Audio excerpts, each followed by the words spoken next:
When you hear the words last emperor, what comes to mind? Probably weakness, right? Failure. The one person who was in charge when a 400-year-old dynasty just collapsed.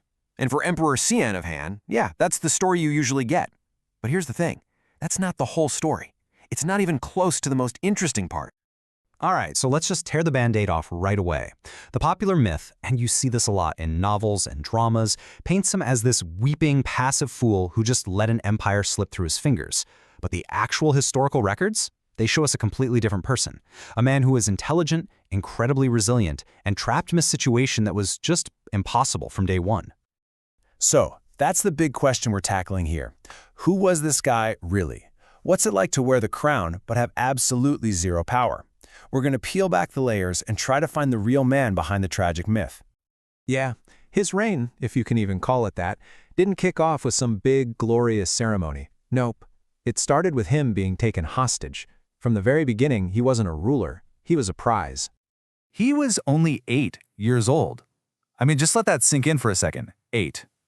At an age where he should have been, being a kid, he gets plopped onto the dragon throne by a brutal warlord who couldn't care less about him and only saw a puppet he could control.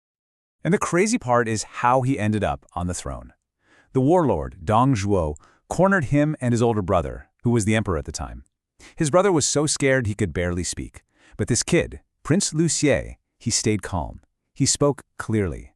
And Dong Zhuo saw that and thought, that's my guy. He deposed the brother and made the 8-year-old the new emperor. His own intelligence basically sealed his fate. It was a curse. And that just kicked off this horrible domino effect for his entire childhood. He was bounced around from one warlord to another.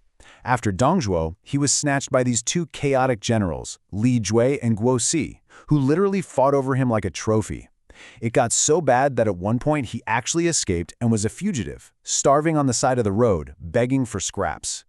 And then he was rescued by the most brilliant and dangerous captor of them all, Cao Cao. So getting rescued by Cao Cao changes everything. The constant running and starving, that's over. But what replaces it is, well, it's a lot more complicated. It was a life inside a beautiful, luxurious prison. See, Cao Cao was a political genius. He knew he couldn't just kill the emperor. The emperor was the ultimate symbol of legitimacy in the land. So he treated Emperor Xian with all the proper respect on the outside, but kept him totally isolated. Every single order, every war, every move Cao Cao made was issued as an imperial edict. Think about that. The emperor was forced to be the rubber stamp that made his own jailer's power grabs look official. But he wasn't just going to sit there and take it. He tried to fight back. In this famous incident, he supposedly wrote a secret order to have Cao Cao killed, and he wrote it in his own blood. It was sewn into a girdle and smuggled out of the palace. A desperate move. But the plot was discovered, and Cao Cao's response was just brutal. He routed up every single person involved, including one of the emperor's own consorts, who was pregnant at the time, and had them all executed. You'd think after that they'd stop trying, but no. Years later, his wife Empress Fu tried again.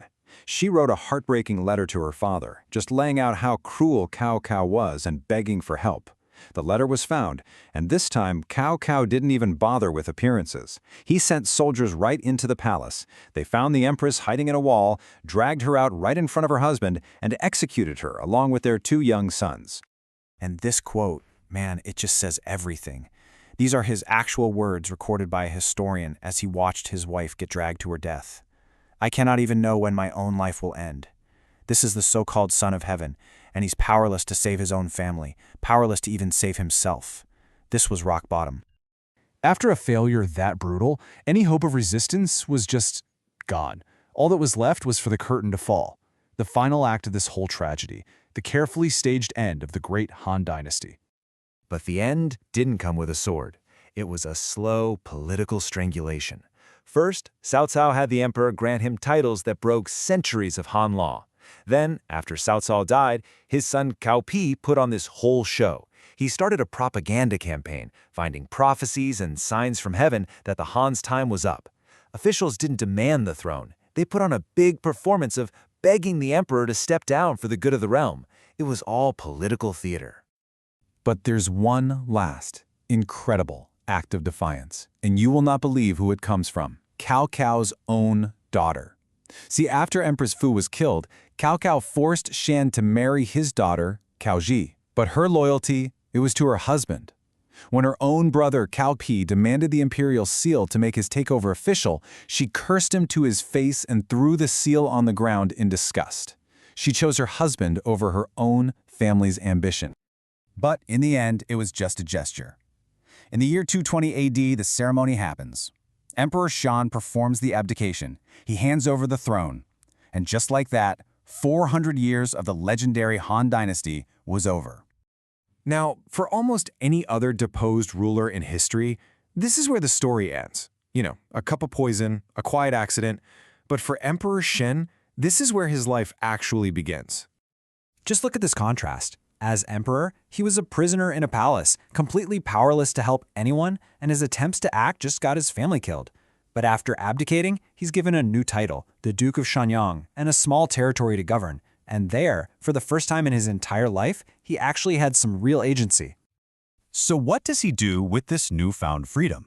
He and his wife, Empress Cao Ji, the same one who stood up to her brother, they had studied medicine at court, so they start treating the local people. They literally become doctors for their community.